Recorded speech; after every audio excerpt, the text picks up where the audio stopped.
The Reconciliation Pole by James Hart, a Haida artist, is an incredibly powerful piece of art, raised in April of 2017. The totem pole, standing at 55 feet, overlooks the University of British Columbia's campus in Vancouver.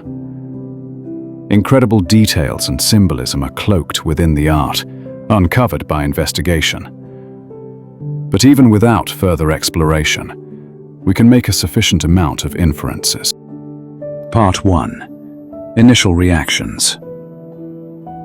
To somebody standing beneath this pole, it would undoubtedly feel grandiose. This monolithic piece of art could even be seen from a significant distance due to the nature of its height. Details are so intricate that a first glance can't capture everything. Nevertheless, it is an extremely impressive artwork.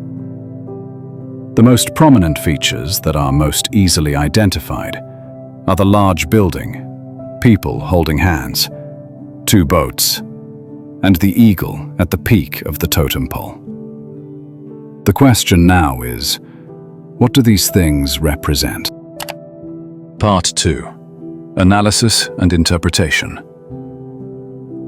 Now, while these symbols were prominent for a reason, analyzing the pole further, we can find even more things, such as the skeletons under the school, nails embedded deep into the pole, and the artist's intent with certain elements and principles. Shape. Certain shapes can embed or strengthen certain characteristics of an art piece. The rectangle, standing vertically, often reflects leadership, power, and domination.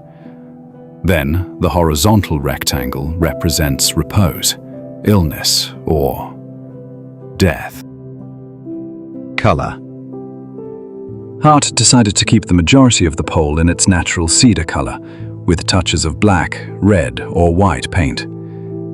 This is likely to emulate other Haida poles, but also reflects a respectful demeanor. Composition. The composition of the pole is dripping with intent. It follows a chronological story, guiding the audience's eyes to the top, the eagle. Let's observe the symbols from bottom to top. Bottom of pole. Starting at the beginning, we see various key things, such as a bear representing traditional warriors. Various groups, such as the Haida community, would wear bear claws as it symbolized protection. Raven. In old traditional stories, the raven was an infamous figure, known for being mischievous, but it was also adventurous and free. Salmon. Important figure of many coastal indigenous communities. They were a primary food source and thus represented prosperity. All of these are meant to represent the indigenous community pre-residential schools. The community is thriving with culture. Middle of the pole. Naturally, if we are following a chronological story, then the next chapter would be the residential schools.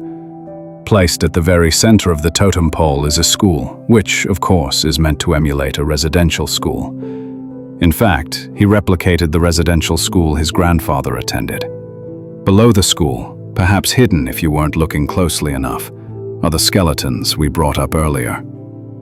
These represent the children that were unjustly killed, hastily buried, and only recently recovered, beneath many areas in Canada.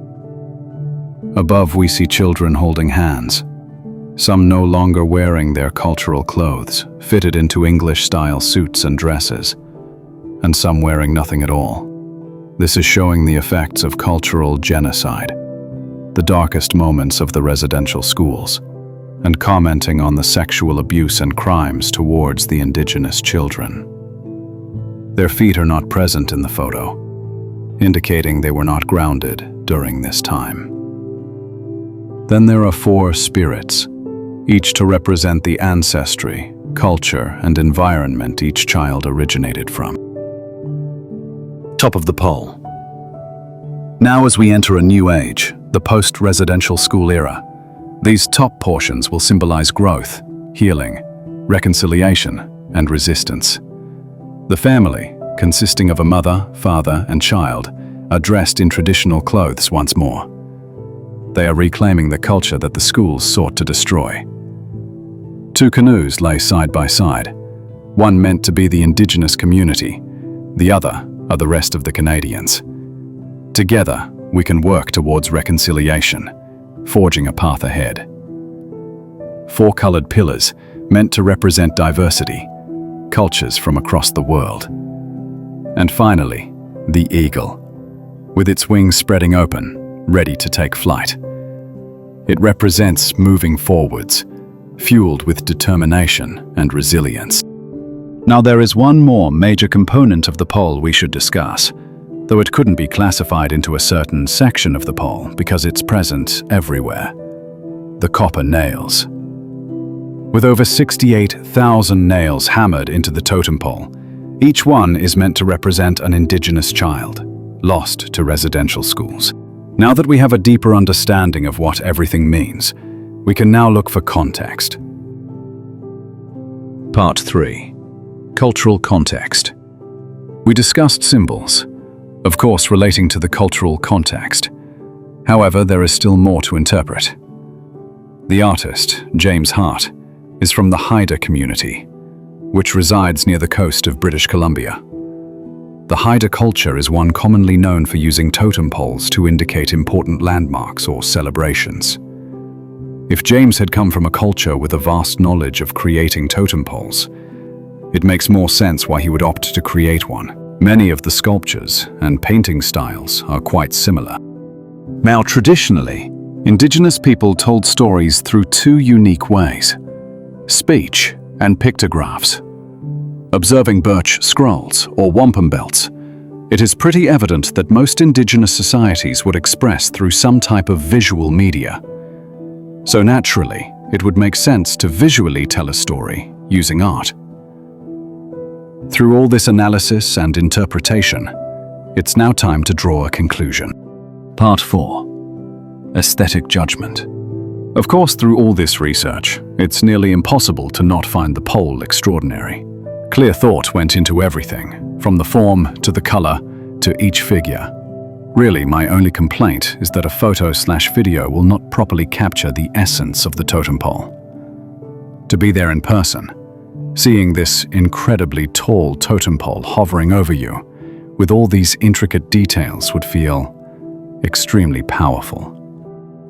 So from the beginning, living in a community of peace, then to a country of genocide, facing indescribable amounts of torture, trauma, and abuse, to then healing from the past and looking onwards with hope. The eagle anchors itself straight ahead, ready to trailblaze a new path.